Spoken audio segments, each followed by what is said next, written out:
Story நேரம் Tamil வியூவர்ஸ்க்கு hi. நம்ம சீரிஸோட next பார்ட்ல என்ன ஆக போகுது அப்படின்னு தான் இன்னைக்கு இந்த வீடியோல பார்க்க போறோம். லாஸ்ட் எபிசோட் முடியும் போது சீஃப் டாக்டர் ஒரு இருட்டான இடத்துல இறந்து கிடந்தாரு. அத்தோட தான் முடிஞ்சுது. இந்த எபிசோட்ல லேலி பாக்குறா, பக்கத்துலயே நீங்க இருக்கீங்கல்ல, நீங்க ஒரு டாக்டர் தானே, இவர் எதனால இறந்து போயிருப்பாருன்னு உங்களால கண்டுபிடிக்க முடியுமா? வாயெல்லாம் ஒரு மாதிரி இருக்கு, பாய்சனா இருக்குமோ அப்படின்னு கேட்க டாக்டர் பாக்குறாரு. வாய் இந்த கலர்ல மாறினாலே பாய்சன்னு சொல்ல முடியாதுமா. இவருக்கு இருக்கிற சிம்டம்ஸ் எல்லாம் வச்சு பார்க்கும்போது இவர் ஹார்ட் அட்டாக்ல இறந்து போயிருக்காருன்னு சொல்ல, ஹார்ட் அட்டாக்க யாருனே வேணும்னே வெளியே இருந்து பெருசா வர வைக்க முடியாது. எப்படி இவருக்கு இந்த மாதிரி ஹார்ட் அட்டாக் வரதுக்கு திடீர்னு வரதுக்கு வாய்ப்பு இருக்குன்னு கேட்க, இவருக்கு ரொம்ப நாளாவே ஹார்ட் ப்ராப்ளம்ஸ் இருந்துட்டு இருக்குமா. நாங்க அடிக்கடி இவருக்கு ஃப்ரெஷ்ஷா மெடிசன் செஞ்சு ப்ரிப்பேர் பண்ணி கொடுப்போம் எங்க டிபார்ட்மெண்ட்ல இருந்து. எப்பவுமே பக்கத்துல தான் வச்சிருப்பாரு. ஏன் அதை அவர் யூஸ் பண்ணலன்னு எனக்கே புரியல அப்படின்னு அந்த டாக்டர் சொல்றாரு.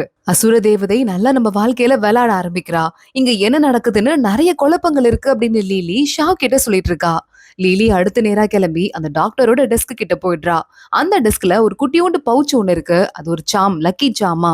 அந்த அசுர தேவதை இருக்கால, அவளோட தான்.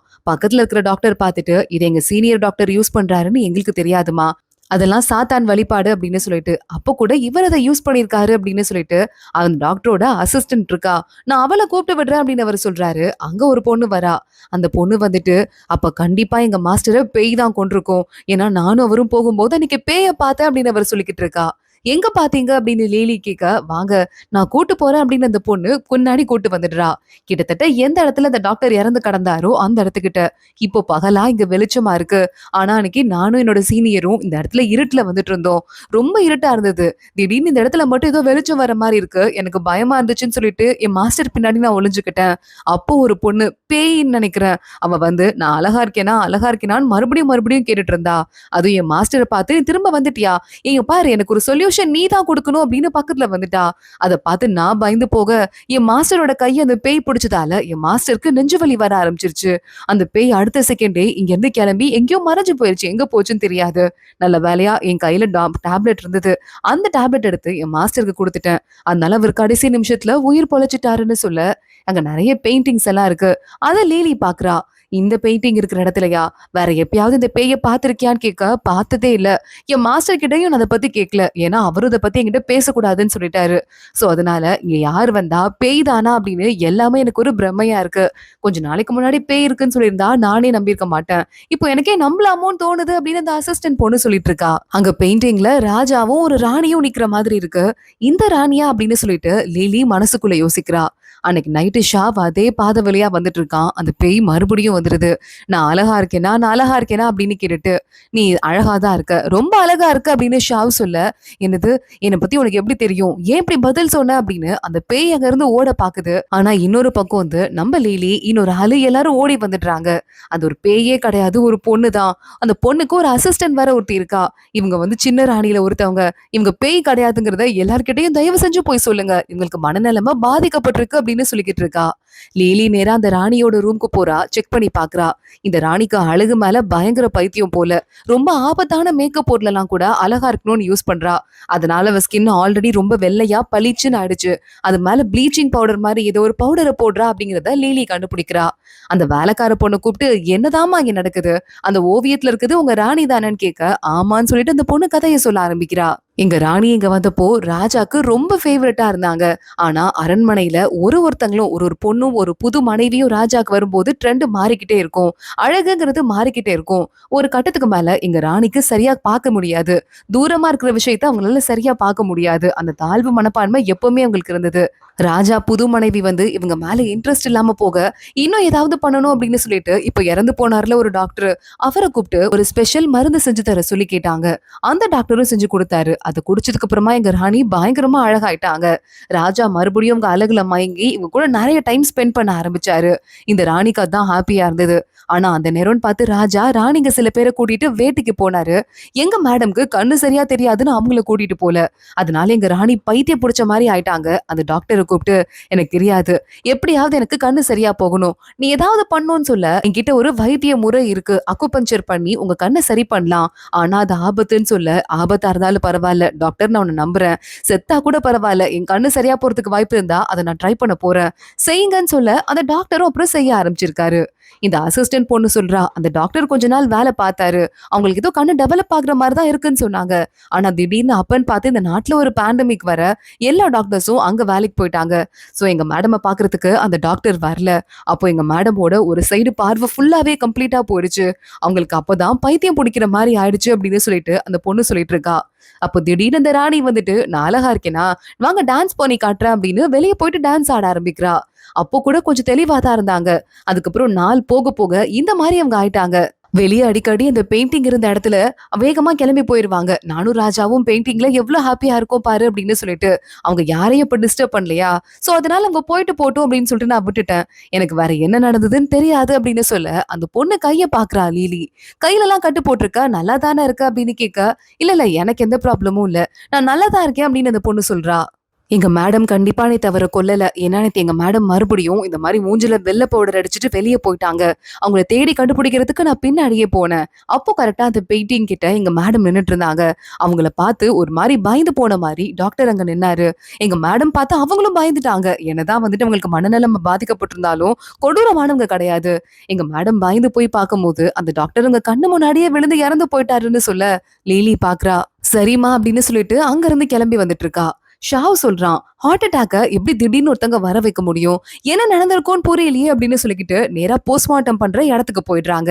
அந்த டாக்டரோட அசிஸ்டன்ட் பொண்ணு இருந்தால அவளே போஸ்ட்மார்ட்டம் பண்றா. எப்பவுமே எங்க டாக்டர் பக்கத்திலே மாத்து மருந்து வச்சிருப்பாரு. அவருக்கு ஹார்ட் ப்ராப்ளம் வர மாதிரி இருக்கும் போதெல்லாம் அதை போட்டுக்குவாரு. ஆனா அவர்கிட்ட கை கிட்ட கடிச்சும் அதை அவர் போட்டுக்கல அப்படின்னு சொல்ல, ஒரு வேளை அவரு சூசைட்ல இறந்துக்கிறதுக்கு வாய்ப்பு இருக்கா அப்படின்னு லீலி கேக்குறா. அப்படி இருந்தா ஒரு அடையாளம் கண்டிப்பா அவர் உடம்புல இருக்கும் அப்படின்னு. ஏன்னா எங்க டாக்டர் ஒரு வேலை அப்படி இறந்து போறதா இருந்தா வலி இல்லாம இறந்து போறதுக்கு தான் ஆசைப்படுவாங்க. அதுக்குன்னு சில அக்குபஞ்சர் பாயிண்ட்ஸ் எல்லாம் இருக்கு. அதுல மார்க் இருக்கான்னு பாக்குறேன்னு அந்த பொண்ணு பாக்குறா. நிஜமாவே அந்த மார்க் இருக்கு. என் மாஸ்டர் அப்ப தன்னைத்தானே கொண்டுட்டு இருந்திருக்காரு, ஏன்னு எனக்கு சத்தியமா தெரியல அப்படின்னு அந்த பொண்ணு சொல்றா. ஏற்கனவே ஒரு காவலன் தன்னைத்தானே கொண்டுகிட்டு இறந்து போயிருக்கான். இப்ப மறுபடியும் இந்த மாஸ்டர் டாக்டர் இறந்து போயிருக்காரு. இதுக்கு என்ன காரணமா இருக்கும் அப்படின்னு சொல்லிட்டு லேலிக்கும் ஷாவுக்கும் இன்னும் கன்ஃபியூசிங் ஆயிடுது. ரீனா சொல்றா, ஒருத்தங்க வாழ்க்கையை எதுக்காக இப்படி தூக்கி போட்டுக்கணும், அந்த டாக்டர் இறந்து போன இடத்துல பறவையோட ரெக்க ஒண்ணு கிடைச்சிருக்கு. அந்த பறவையோட ரெக்கையை அவங்க கடவுளா பாத்திருக்காங்க. இந்த டாக்டர் கிட்ட இருந்து கூட அந்த பவுச் எல்லாம் எடுத்தோம்ல, இப்போ பேசின வேலைக்கார பொண்ணு இருக்கால, அவகிட்ட போய் கேட்டா மட்டும்தான் இது தெளிவா தெரியும் அப்படின்னு சொல்ல, சரி ஓகே அவகிட்ட போய் விசாரிக்கலாம் அப்படின்னு இந்த 3 பேரும் கிளம்புறாங்க. அவளோட ரூம்குள்ள போய் பாக்குறாங்க. பார்த்தா ஒரு குச்சியில கழுத்துல கையெல்லாம் கயிறு கட்டப்பட்ட நிலையில அந்த பொண்ணு இறந்து போய் கிடக்குறா. அவ மேல ராணியோட பெரிய ராணி இருக்காங்கல்ல, அவங்களோட கோட் ஒண்ணு போத்தப்பட்டிருக்கு. என்னடா இது, இந்த பொண்ணோட வாயிலையும் எழுதி இருக்கு, அதாவது எல்லா புகழும் அசுர தேவதைக்கு அப்படின்னு சொல்லிட்டு. இந்த மாதிரி இறந்து கிடக்குறா. இப்பதான் பேசிட்டு இருந்தா, எப்படி இறந்து போனா, விசாரிக்க போற இடம் எல்லாமே போட்டு போட்டு பூட்டி இருக்கே அப்படின்னு சொல்லிட்டு லீலி யோசிக்க ஆரம்பிக்கிறா. இந்த பொண்ணை பத்தி தெரிஞ்சவங்க கிட்ட எல்லாம் ஷாவ் அடுத்த நாள் விசாரிக்க போறான். இவளுக்கு எம்ப்ராய்டரி போடுறதுனா கொல்ல பெரியும், அவ்வளோ ஆர்வம். இவ்வளவு அளவுக்கு யாராலையும் எம்ப்ராய்டரி போட முடியாது. அதான் பெரிய ராணி ஒரு தடவை பட்டு நூலெல்லாம் இவகிட்ட கொடுத்து ஒரு பெரிய ஃபங்க்ஷனுக்கு எம்ப்ராய்டரி போட சொன்னாங்க. அதவ போட்டுட்டு இருக்கும் போதே திடீர்னு ஒரு நாள் நான் போய் பார்த்தேன். அந்த கோட்டை இவ போட்டு சுத்திட்டு இருந்தா. நான் பாக்குறதுக்கு ரொம்ப அழகா இருக்கேன்ல, ராணி மாதிரி இருக்கேன்ல அப்படின்னு பைத்தியம் மாதிரி பேசிட்டு இருந்தா. என்னடி பேசிட்டு இருக்க, கோட்டை கழட்டி கொடு அப்படின்னு சொல்லிட்டு அவகிட்ட இருந்து நான் வாங்கிட்டு போயிட்டேன். அப்புறம் மறுபடியும் பழைய நிலைமைக்கு வந்துட்டா. எப்பவுமே அவ கை தான் எம்ப்ராய்டரி போடுது, சாஃப்டா இருந்த கை தான் அழகா எம்ப்ராய்டரி போடுன்னு சொல்லிட்டு எப்பவுமே கைய பத்திரமா வச்சுக்குவா. என் ராணி கை கூட அந்த அளவுக்கு அழகா இருக்காது. அந்த அளவுக்கு கைக்கு மாய்ஸ்சரைசர் லோஷன் எல்லாம் போட்டு எப்போதுமே அழகா வச்சிருப்பா. நைட் ஆனா ஒத்தடம் கொடுப்பா. இதோ இந்த மருந்து தான் யூஸ் பண்ணுவா அப்படின்னு அந்த வேலைக்கார பொண்ணு எடுத்து கொடுக்குறா. லீலி அதை எடுத்து பார்த்துட்டு இருக்கா. இதுல ஏதாவது ஒண்ணு இருக்கிறதுக்கு வாய்ப்பு இருக்கு. அதனாலதான் அந்த பொண்ணு கையில எல்லாம் ரேஷஸ் வந்திருக்கு அப்படின்னு சொல்லிட்டு இருக்க. ஆமா, ரேஷஸ் வந்து அந்த பொண்ணால வேற எதுவுமே எம்ப்ராய்டரியே பண்ண முடியாம போயிடுச்சு. அவ வாழ்க்கையே வெறுத்து போன மாதிரி சுத்திட்டு இருந்தா. அப்புறம் தான் வேலைக்கார வேலைக்கு போயிட்டா அப்படின்னு சொல்லிட்டு அந்த பொண்ணு சொல்ல, இங்க லீலி அதெல்லாம் எடுத்துட்டு போயிட்டு அந்த டாக்டர் அசிஸ்டன்ட் இருக்காளே அவகிட்ட கொடுத்து இதுல என்னெல்லாம் இருக்கு நீங்க கண்டுபிடிச்சு சொல்லணும் ப்ளீஸ்ன்னு சொல்ல, ரொம்ப தேங்க்ஸ், என் ஞாபகம் வந்துச்சு இல்ல, நீங்க இருக்கனாலதான் பொண்ணா இருந்தும் டாக்டர்னு ஒரு மரியாதை கிடைச்சிருக்கு. இதுல என்ன இருக்கு நான் கண்டுபிடிக்கிறேன் அப்படின்னு அந்த பொண்ணு ஹாப்பியா சொல்லிட்டு இருக்கா. ஓரமா ஒரு பொம்மை ஒண்ணு இருக்கு, அக்குபஞ்சர்லாம் எந்த சொல்லி கொடுப்பாங்கல்ல டீச்சர்ஸ் எல்லாம், அந்த பொம்மை எனக்கு கிடைக்குமா அப்படின்னு லீலி கேட்டுட்டு இருக்கா. இங்க பார்த்தா அந்த கட்டையில கூ மாட்டிக்கிட்டு அந்த பொண்ணு எப்படி இறந்து போயிருப்பா அப்படின்னு ட்ரை பண்ணிருக்கான். ஆனா கீழே விழுந்துடுறான். ரீனா அவனை கூட்டிட்டு வெளியே வந்துடுறா. ஆப்போசிட்ல ஷாவ் வரான். லீலி எங்கன்னு கேட்க அந்த பொண்ணு எப்படி இறந்திருப்பாங்கன்னு சொல்லிட்டு யோசிச்சுட்டு இருக்காங்க. வேற ஒண்ணும் இல்லைன்னு சொல்ல, கண்டிப்பா அவ கழுத்துல கயிறை மாட்டிக்க போறா அப்படின்னு ஷாவ் வேகமா ஓடி போறான். பார்த்தா லிலி உள்ள உட்கார்ந்துட்டு இருக்கா. நான் மாட்டிக்குவேன் தானே பயந்துட்டு வந்தேன். இந்த பொம்மை அக்குபஞ்சர் ஆபீஸ்ல இருந்தது. அத வாங்கிட்டு வந்தேன் அப்படின்னு சொல்ல, பரவால்ல, பரவால்ல. கொஞ்சமாவது தேறி இருக்கு அப்படின்னு ஷாவ் சொல்லிக்கிட்டு இருக்கான். லிலி சொல்றா, அது இருக்கட்டும். இந்த கயிற பாரேன். இந்த கயிறுக்கு ஒரு ஸ்பெஷல் கணக்கு ஒண்ணு இருக்கு. தண்ணீல இருக்கும்போது இது கொஞ்சம் நீளமாயிடுது. அப்புறமா அது கொஞ்சம் காய காய அதோட நீளம் குறைஞ்சுகிட்டே வருது. ஸ்பெஷல் பர்பஸ்க்காக இத யூஸ் பண்றாங்க. இந்த பொண்ணும் அப்படிதான். தண்ணீல நல்லா நனைச்சு இந்த மேக்கப் எல்லாம் போட்டுட்டு கயிறெல்லாம் ரெடி பண்ணி வச்சுட்டு அப்புறமா அந்த கயிறுக்குள்ள இவ்ளோ மாட்டி இருந்திருக்கா. வலி தெரியக்கூடாது, துடிக்க கூடாதுங்கிறதுக்காக ஏதோ ஒரு போதை மருந்தையும் அதுக்கு முன்னாடி எடுத்திருந்திருக்கா. அப்படி எடுத்தனால மட்டும் கொஞ்ச நேரத்துல அவ மயங்கியிருக்கா. அதுக்கப்புறமா அந்த கயிறு இறுகி அவ இறந்து போயிருக்கா. இதான் நடந்திருக்கு அப்படின்னு சொல்ல, அப்படியா அப்படின்னு சொல்லிட்டு ஷாவ் கேட்டுட்டு இருக்கான். என்ன இது அநியாயமா இருக்கு அப்படின்னு. ரீனாவும் அங்க வந்துடுறா. எதுக்காக இப்படி பண்ணணும்? இந்த பொண்ணுகிட்டயும் அந்த வெள்ளை ரெக்க கிடைச்சிருக்கு.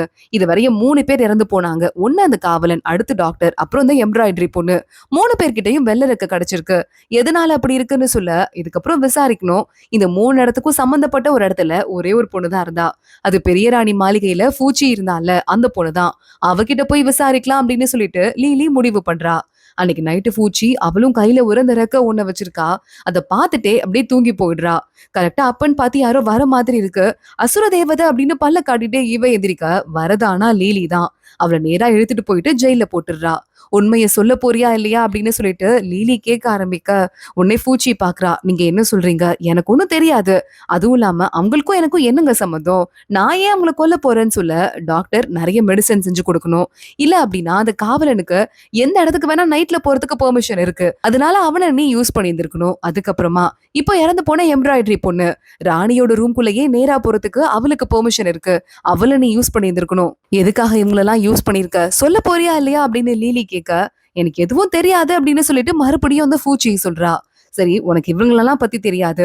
ஆனா உன் அக்கா அவ்வளோ அரண்மனையில இருந்து அப்புறமா சூசைட் பண்ணிட்டு இறந்து போயிருக்கா. அவ பேரு கொங்லி. அவ்வளவு தெரியும்ல அப்படின்னு கேட்க, கொங்லிங்கிற பேரை கேட்டதுமே இவளோட முகம் மாற ஆரம்பிக்குது. என் அக்கா கொங்லிக்கு தான் அசுர தேவதை முதல்ல வரம் கொடுத்துச்சு. அந்த வரம் என்ன அப்படின்னா, 7ஆம் தேதி பூமிக்கு வரப்போறேன், என்ன வரவேற்கிறதுக்கு ரெடியாரு அப்படின்னு சொன்னுச்சு. ஆனா என் அக்கா அதை பத்தி பெருசா கண்டுக்கல. எவ்வளவு முக்கியமான விஷயம் அது. எங்க கடவுள் எங்களுக்காக வரேங்கிறாரு, அவரை வாங்க நம்ம வரவேற்கணும்ல, ரெடியா இருக்கணும்ல. ஆனா அவ பயந்து போனா, வந்து குழம்பி போயிருந்தா. அதனால்தான் அவளுக்கு இந்த நிலைமைன்னு சொல்ல, அதனால உன் அக்காவை சூசைட் பண்ணிக்கிறதுக்கு நீயே தூண்டிட்டியா அப்படின்னு லீலி கேக்குறா. அது நான் தூண்டல. அதுவும் இல்லாம அவ உயிரை விடுறதுதான் அசுர தேவதை இங்க வரதுக்கான ஒரே வாய்ப்பு. அந்த மாதிரி ஒரு விஷயத்துக்கெல்லாம் எவ்வளவு புண்ணியம் பண்ணிருக்கணும். அந்த புண்ணியம் எனக்கு கிடைக்காம போயிருச்சு. ஆனா இப்போ கிடைக்க போகுதுன்னு சொல்லிட்டு வாய்க்குள்ளேயே பாய்சன் வச்சிருக்கா. அதை சாப்பிடுறதுக்கு போறா. கரெக்டான நேரத்துல லீலி தடுத்து நிறுத்தி இந்த விஷத்தெல்லாம் துப்ப வச்சிடுறா. இங்க அடுத்த நேரம் லீலியும் ரீனாவும் கிளம்பி விசாரிக்கிறதுக்காக போயிட்டு இருக்காங்க. ஏதோ இன்னொரு முக்கியமான கூட்டாளி இருந்திருக்கணும். அவங்களும் தான் இந்த வேலையெல்லாம் பார்த்திருக்கணும்னு சொல்ல, இவங்க பாடி கார்டு வந்துட்டு இருக்கான். வாங்க அப்படின்னு சொல்லிட்டு ஒரு காவலன் ஒருத்தர் இருந்திருக்கான். அரண்மனையில எங்க வேணாலும் போறதுக்கு அனுமதி இருக்கு அவனுக்கு. ஏன்னா ராஜாவோட அசிஸ்டன்ட் கிட்ட அசிஸ்டன்டா இருந்திருக்கான். அந்த பையன் கிட்ட இப்ப திடீர்னு காசு சேர்ந்திருக்கு அப்படின்னு சொல்லிட்டு தகவல் வர, எல்லாரும் கிளம்பி அங்க போய் வீட்டுல போய் தேடுறாங்க. அந்த வாங்க பையன் கிட்ட நிறைய காசு இருக்கு. அது மட்டும் இல்லாம எல்லா புகழும் அசுர தேவதைக்கு அப்படின்னு சீட்டெல்லாம் எழுதி நிறைய இருக்கு. நீதான் அசுர தேவதையா வேலை பார்த்து மத்த அத்தனை பேரையும் சாவடிச்சியான்னு கேட்க, இல்லங்க, அதெல்லாம் நான் ஒண்ணும் பண்ணல. ஜஸ்ட் நான் ஒரு மெசேஞ்சர் தான். அதெல்லாம் அவங்களாவே பண்ணிக்கிட்டது. அதான் உங்களுக்கு தெரியும்ல, சூசைட் தான் பண்ணிக்கிட்டாங்கன்னு. இந்த கொங்லின்னு சொல்லிட்டு ஒரு பேரை கேள்விப்பட்டிருப்பீங்க. 2 வருஷத்துக்கு முன்னாடி இறந்து போயிட்டா. அந்த பொண்ணு தான். அவ தான் வந்து அசுர தேவதையே. அவ மூலமா தான் அசுர தேவதை இங்க வரும். புரியுதா? அதனால நான் வெறும் மெசஞ்சர் தான். கொங்லி தான் அசுர தேவதையோட மெயினான அசிஸ்டன்ட். அவ இறந்து போயிட்டாங்கிறதால இதுக்கு மேல இந்த கேஸ பத்தி விசாரிக்காதீங்க. எங்க போனாலும் நான் பண்ணேன் தப்புன்னு சொல்லிட்டு ஒன்னும் சொல்ல முடியாது. அவங்களா இறந்து போனதுக்கு நான் என்னங்க பண்ண முடியும்னு கேட்க, இவனை புடிச்ச முதல்ல ஜெயில போடுங்க அப்படின்னு சொல்லிட்டு லீலி சொல்லிட்டு இருக்கா. கரெக்டா ரீனா ஓடி வரா. இப்பன்னு பார்த்து ஓடி போயிட்டா. நம்ம புடிச்சவனும் பூச்சி அவங்க எந்த ஓடி போயிட்டான்னு சொல்ல லீலி பாக்குறா. போச்சு, இன்னைக்கு என்ன பண்ண காத்திருக்காலோ தெரியலையே அப்படின்னு லீலி வேகமா அவளை தேடி ஓடி போயிட்டு இருக்கா. கரெக்டா அந்த நேரத்துல அந்த ராணி ஒருத்தி கொஞ்சம் மென்டலி அஃபெக்ட் ஆயிட்டு இருந்தால, அந்த ராணி கிட்ட போயிட்டு, அசுர தேவதை வந்திருக்கேன், இந்த மருந்த கண்ணுல போட்டுக்கோ, இதை போட்டுக்கிட்டேன்னா உன் கண் பார்வை சரியாயிடும்னு சொல்ல, இல்ல வேண்டாம் என்று ஒரு பொண்ணு சொன்னா. அந்த பொண்ணு அவ செத்து போனாதான் எனக்கு கண் பார்வை கிடைக்கிறதுக்கு நீங்க வழி பண்ணுவீங்கன்னு சொன்னா. பாவம் அந்த பொண்ணு, அவ ஒண்ணு சாக வேண்டாம், எனக்கு ஒண்ணு கண் பார்வையே வர வேண்டாம், இந்த மருந்தை நீங்களே வச்சுக்கோங்கன்னு சொல்லிட்டு அசுர தேவதை கிட்டே கொடுத்துடுறா. அசுர தேவதையா வந்திருக்கிறது பூச்சி தான். ஆமா, எந்த பொண்ணு உன்கிட்ட அப்படி சொன்னா? அந்த பொண்ணு பேர் என்ன அப்படின்னு பூச்சி கேட்க, கொங்லி இருக்கால, அவதான் அப்படி சொன்னா. அப்புறம் திடீர்னு பறவையா மாறி பறந்து போயிட்டா அவ அப்படின்னு சொல்ல, இதை கேட்டுட்டு பூச்சி அழ ஆரம்பிக்கிறா. கரெக்டா அங்கன்னு பார்த்து நம்ம ஷாவ் வந்துடுறான். எனக்கு அப்பவே தெரியும். வாங்க இருக்கான்ல, அவன் மாட்டிட்டு எல்லா பழியையும் கோங்லி மேல போட்டான். அப்பவே நான் கண்டுபிடிச்சுட்டேன். உன் அக்காக்காக பழி வாங்குறதுக்காக தான் இந்த இடத்துக்கு நீ அசுர தேவதையா வந்திருக்கேன்னு கண்டுபிடிச்சிட்டேன்னு ஷாவ் சொல்றான். அங்க இருந்து பூச்சி ஓட பாக்குறா. வெளியே அதுக்கு முன்னாடி லீலிலாம் நிக்கிறா. சரி ஓகே, எல்லாரும் புடிச்சிட்டீங்க. இங்க இருந்து தான் என் தங்கச்சியும் உயிரை விட்டுருக்கா. பாவம்ல, எப்படி பயமா இருந்திருக்கும், எப்படி வலிச்சிருக்கும். அதெல்லாம் அவளுக்கு தேவையா அப்படின்னு சொல்லிட்டு கேட்க, என்ன நடந்தது எங்க கிட்ட சொல்லு அப்படின்னு லீலி சொல்றா. உடனே வந்து பூச்சி கதையெல்லாம் சொல்ல ஆரம்பிக்கிறா. உங்களுக்கே எல்லாமே தெரிஞ்சிருக்கும்னு நினைக்கிறேன். அசுர தேவதை அப்படின்னு ஒரு தேவதை இருந்தது உண்மைதான். ஆனா அதெல்லாம் யாருக்கும் மனுஷங்களுக்கு ஹெல்ப் பண்ணல. என் தங்கச்சி இன்னும் ஒரு சில பேர் சேர்ந்துக்கிட்டு அசுர தேவதையை கும்பிட்டா கண்டிப்பா நல்லது நடக்கும் அப்படின்னு அவங்க நம்பினாங்க. நிஜமாவே அவங்க அசுர தேவதைய கடவுளா பார்த்தாங்க. அதுல இந்த வாங்கும் ஒருத்தன். வாங்கும் என் அக்காவும் சேர்ந்து நிறைய பேர்கிட்ட என்னென்னலாம் வேண்டுதலோ பேப்பர்ல எழுதி போடுங்க, அசுர தேவதை நிறைவேத்துவா அப்படின்னு சொல்லிட்டு அவங்களுக்கு இருக்கிற குட்டி குட்டி பிரச்சனையெல்லாம் நிறைவேற்ற பார்த்தாங்க. இன்னைக்கு எனக்கு லீவ் கிடைக்கணும், என் பிள்ளைக்கு வந்துட்டு இன்னைக்கு ஸ்கூலுக்கு பத்திரமா போகணும், என் பிள்ளைக்கு இங்க சீட் கிடைக்கணும் அப்படின்னு சொல்றதெல்லாம் இவங்க நிறைவேத்துறாங்க. இந்த சாப்பாடு வேணும் அப்படின்றதெல்லாம். ஆனா அந்த வாங்கிருக்கான்ல, கொஞ்ச காலத்திலே காசு பைத்தியம் பிடிச்சிருச்சு. காசு வாங்க ஆரம்பிச்சுட்டான் அப்படின்னு கதையை சொல்ல ஆரம்பிக்கிறா. இந்த காசு வாங்க ஆரம்பிச்சுட்டு இந்த ஆளை பாரு எப்படி கொடுமைப்படுத்திருக்கான். சோ நமக்கு வேண்டுதல் வந்திருக்கு, இவனோட கையை உடைக்க சொல்லி கையை உடைச்சிட வேண்டியதான் அப்படின்னு சொல்லிட்டு இருக்கான். அட பாவி, இன்னைக்கு இப்படி வேண்டுதல் வரும், நாளைக்கு கையை நீ உடைக்கிறேன்னு வச்சுக்கோ, நாளானைக்கு இந்த கை உடைஞ்சவன் வந்து அவனை மறுபடியும் பழி வாங்கணும்னு ஒரு வேண்டுதல் வச்சா அவன் கிட்ட இன்னும் காசு வாங்கிட்டு அவன் கையையும் உடைப்பியா? என்ன கேவலமா இருக்கு. அசுர தேவதைங்கிற பேர்ல நம்ம எல்லாருக்கும் உதவிதான் பண்ணோம், நம்ம கடவுளுக்கு நன்றி செலுத்துற வகையில. அதை வச்சு நீ அடுத்தவங்கள பழி வாங்கிட்டு அது மூலமா காசு சம்பாதிக்கிற, இதெல்லாம் என்னால பண்ண முடியாது அப்படின்னு கோங்லி சொல்லியிருக்கா. இந்த கதையை சொல்லிட்டு பூச்சி சொல்லிட்டு இருக்கா. அதுக்கப்புறம் என் தங்கச்சிக்கு என்ன பண்றதுன்னு தெரியாம குழம்பி போயிட்டு அதுல இருந்து வெளியே வர பாத்திருக்கா. ஆனா அதுக்குள்ள வாங்க எல்லார்கிட்டையும் போய் என் தங்கச்சி இறந்து போனா மட்டும்தான் அசுர தேவதை வரும் அப்படின்னு போய் சொல்லியிருக்கான். ஏன்னா அப்பதான் எந்த பிரச்சனையும் வராது அப்படின்னு சொல்லிட்டு. அந்த நேரம்னு பார்த்து ஒருத்தனோட கையை உடைக்கணும்னு இந்த வாங்க சொன்னால, அவன் குடிச்சிட்டு கீழே விழுந்து கை உடைஞ்சிருக்கு. இது எல்லாமே வாங்கோட வேலைன்னு சொல்லிட்டு என் அக்காவுக்கு நல்லாவே தெரிஞ்சிருக்கு.